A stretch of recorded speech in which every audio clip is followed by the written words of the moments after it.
آج چین کا اعتماد اٹھ رہا ہے، خطے میں پاکستان تنہا ہو رہا ہے، ہندوستان ہمارا دشمن، اور افغانستان سے بھی لڑائی، ایران سے بھی لڑائی۔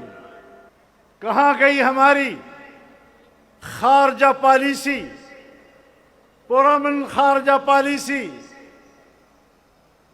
پاکستان کے بقا و استقلال کی پالیسی؟ پروپیگنڈوں سے کچھ نہیں ہوگا۔ پروپیگنڈوں کی زبان روک دو، جنگ کی زبان روک دو۔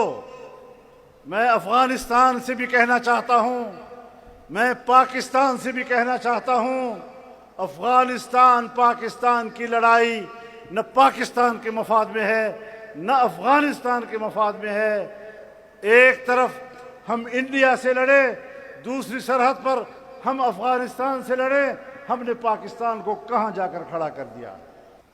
اور ہم جنگ بندی کے لیے کہہ رہے ہیں، صرف جنگ بندی کے لیے نہیں، زبان بندی کے لیے بھی کہہ رہے ہیں۔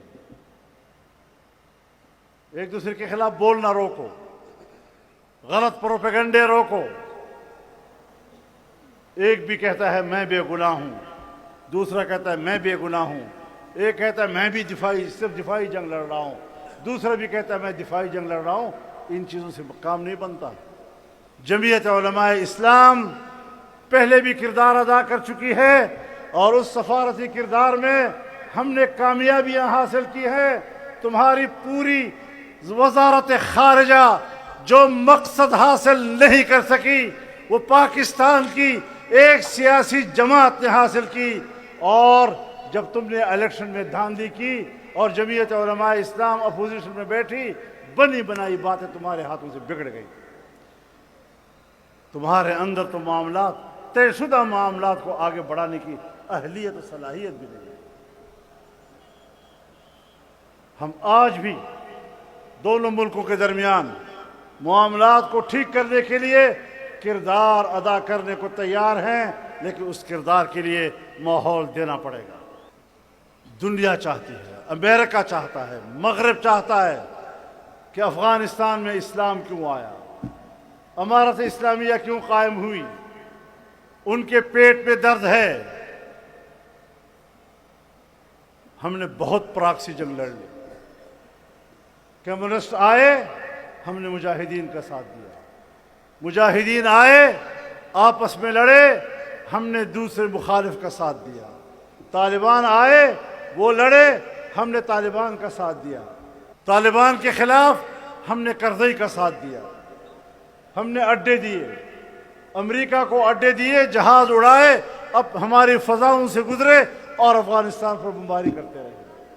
آج کہتے ہیں افغانستان پر قابض حکومت۔ کیوں بھائی قابض؟ کہتے جنگ کر کے آئے ہیں، عوام کے منتخب نہیں ہیں۔ تو میں نے کہا ملا عمر بھی تو جنگ کر کے آیا تھا، وہ بھی تو عوام کے انتخاب سے نہیں آیا تھا۔ تو آپ نے سرکاری طور پر ان کو تسلیم کیا یا نہیں؟ آپ نے ان کو وہاں سفارت خانہ لیا وہاں، اور یہاں ان کو سفارت خانہ دیا۔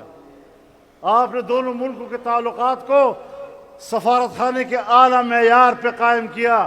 آج کیا ہو گیا ہے؟ اپنے قبلہ سیدھا کرو، دوسروں کے قبلوں پہ بحث نہ کیا کرو، اپنا قبلہ ٹھیک کرو۔ ہم خطے میں امن چاہتے ہیں، ہم پاکستان کو ایک پرامن ریاست دیکھنا چاہتے ہیں۔ پرامن ہوگا تو پھر اس کے بعد پاکستان معاشی ترقی کر سکے گا۔ اپنے پالیسیوں پہ نظر ثانی کرو۔ ملک میں اگر مسلح گروہ پھر رہے ہیں تو پاکستان کے اندر تو مسلح گروہ موجود ہیں، اور جاتے ہو افغانستان میں بمباری کرنے کے لیے تو درون درچ کر دی کہ بیرون خانہ آئی۔ تو نئی نئی باتیں بنانا اور معصوم بن کر جنگ کے لیے جواز فراہم کرنا، اب وہ وقت گزر چکا ہے۔ 40 سال 45 سال سے لوگ آپ کو اسی طرح دیکھ رہے ہیں۔ آپ ہمیشہ مظلوم ہوتے ہیں، آپ ہمیشہ معصوم ہوتے ہیں، آپ ہمیشہ حق پر ہوتے ہیں۔ اس کے باوجود حالات کیوں ٹھیک نہیں ہو رہے؟ آپ پیچھے کیوں جا رہے ہیں؟ ہمیں امریکہ اور مغربی خواہشات کے تابع سیاست نہیں کرنی، اور یہ کہنا کہ پاکستان، اور ہم تو پاکستان کے لیے کر رہے ہیں، ہم اتنے بھولے بھالے نہیں ہیں۔ مشرف نے کہا تھا سب سے پہلے پاکستان، ہم نے اس کو بھی کہا تھا جھوٹ بولتے ہو، تم کسی کے نمائندہ بن کر جنگ لڑ رہے ہو۔ اگر میں مشرف کے اس موقف کے خلاف علل اعلان میدان میں آ سکتا ہوں تو آج بھی میں میدان عمل میں سچی بات کر سکتا ہوں۔